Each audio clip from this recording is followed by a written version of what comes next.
राजनीति से काम तक,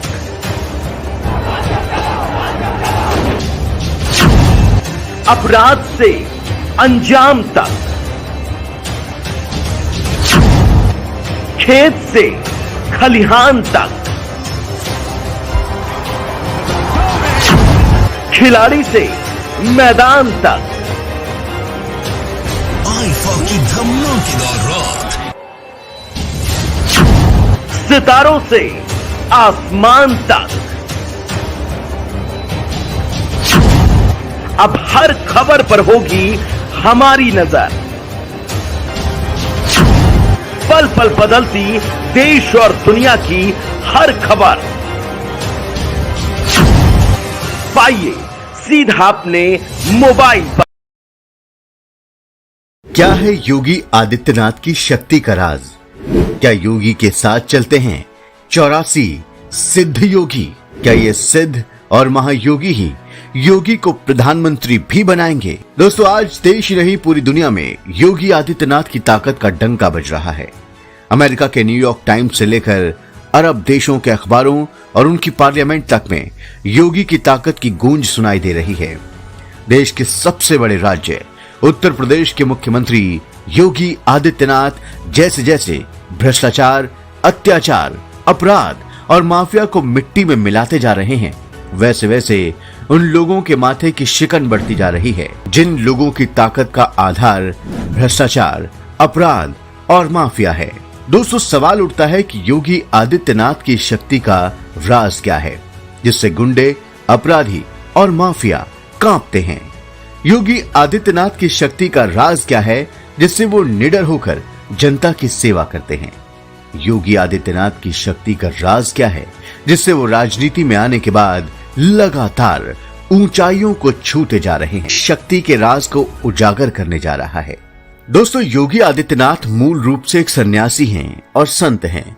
22 साल की उम्र में घर का त्याग कर वो नाथ परंपरा के सबसे प्रमुख मठ गोरक्षनाथ पीठ से जुड़ गए।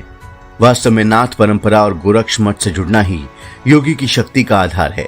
नाथ परंपरा ने योगी आदित्यनाथ को शारीरिक, मानसिक और आध्यात्मिक रूप से बेहद शक्तिशाली बनाया है, तो गोरक्षनाथ पीठ में उनके गुरुओं की राजनीतिक पृष्ठभूमि ने उन्हें राजनीति के मैदान का भी महान योद्धा बना दिया है।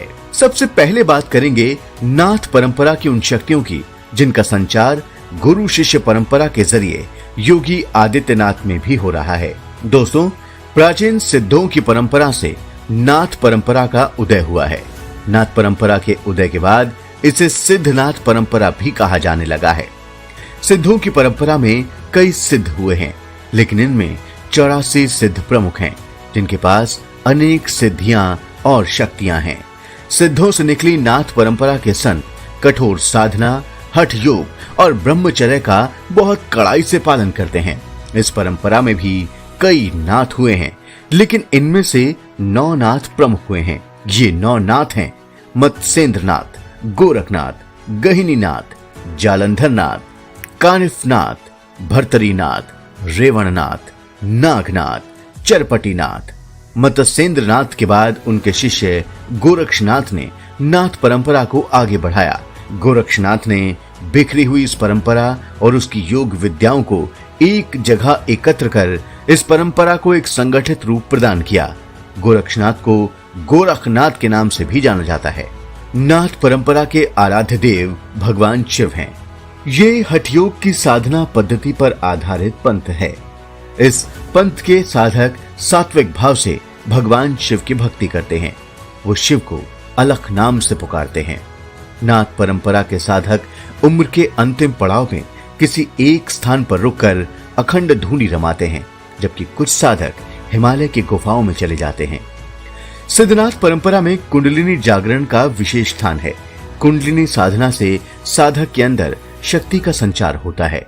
इस साधना के जरिए साधक सिद्धत्व और ब्रह्मत्व को भी प्राप्त कर सकता है। सिद्धनाथ परंपरा में व्यक्ति की आंतरिक शक्ति पर खास जोर होता है। यह परंपरा मानती है कि ब्रह्मांड में पिंड है और पिंड में ही ब्रह्मांड है। योगी आदित्यनाथ जिस नाथ परंपरा से आते हैं उनमें कई सिद्ध हुए हैं जिन्होंने अपनी आंतरिक शक्तियों को जागृत कर अपनी वाइब्रेशन को ब्रह्मांड की वाइब्रेशन से जोड़ लिया है।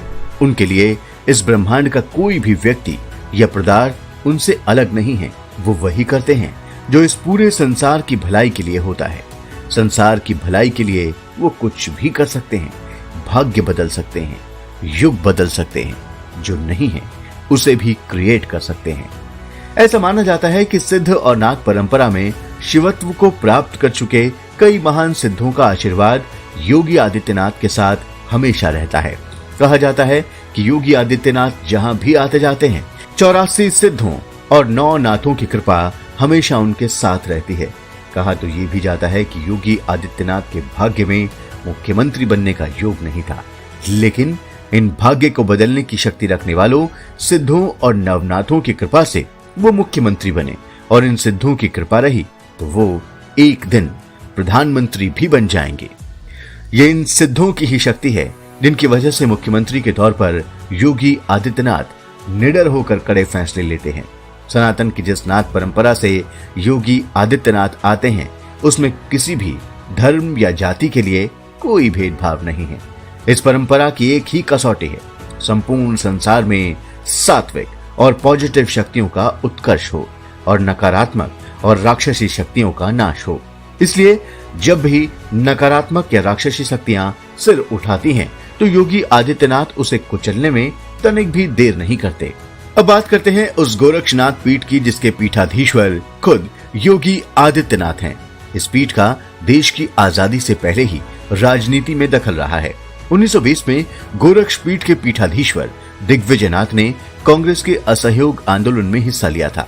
वो 1931 तक कांग्रेस के साथ काम करते रहे, लेकिन जब कांग्रेस ने कम्युनल अवार्ड को स्वीकार कर लिया तब उन्हें लगा कि सनातन हिंदू धर्म को मजबूती से स्थापित करने की अब जरूरत है, जिसमें पूरे विश्व का कल्याण करने की क्षमता है।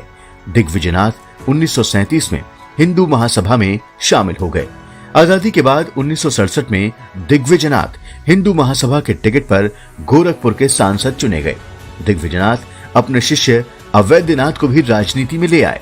अवैधनाथ 1962, 1967, 1974 और 1977 में मनीराम विधानसभा सीट से विधायक चुने गए। 1969 में दिग्विजयनाथ के देहांत के बाद अवैधनाथ गोरक्ष पीठ के पीठाधीश्वर बने। अवैधनाथ भी पीठाधीश्वर बनने के साथ राजनीति में भी भाग लेते रहे। अवैधनाथ 1970, 1979, 1991 और 1996 में लोकसभा में गोरखपुर का प्रतिनिधित्व करते रहे। अयोध्या में राम मंदिर निर्माण के आंदोलन में उनका महत्वपूर्ण योगदान रहा। महंत अवैधनाथ के उत्तराधिकारी योगी आदित्यनाथ सन 1998 में गोरखपुर से लोकसभा का चुनाव जीतकर 26 साल की उम्र में पहली बार सांसद बने। योगी आदित्यनाथ ने लगातार 5 बार गोरखपुर संसदीय सीट का प्रतिनिधित्व किया।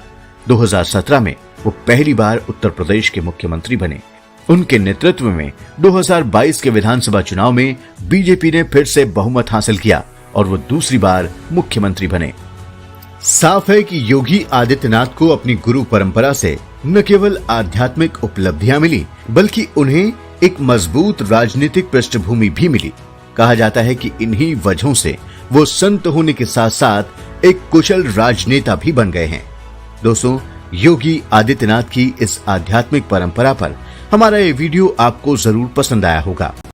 राजनीति की धार हो या खेल की रफ्तार, गांव की चौपाल हो या शहरों का धमाल, आप तक पहुंचेगी हर एक खबर सबसे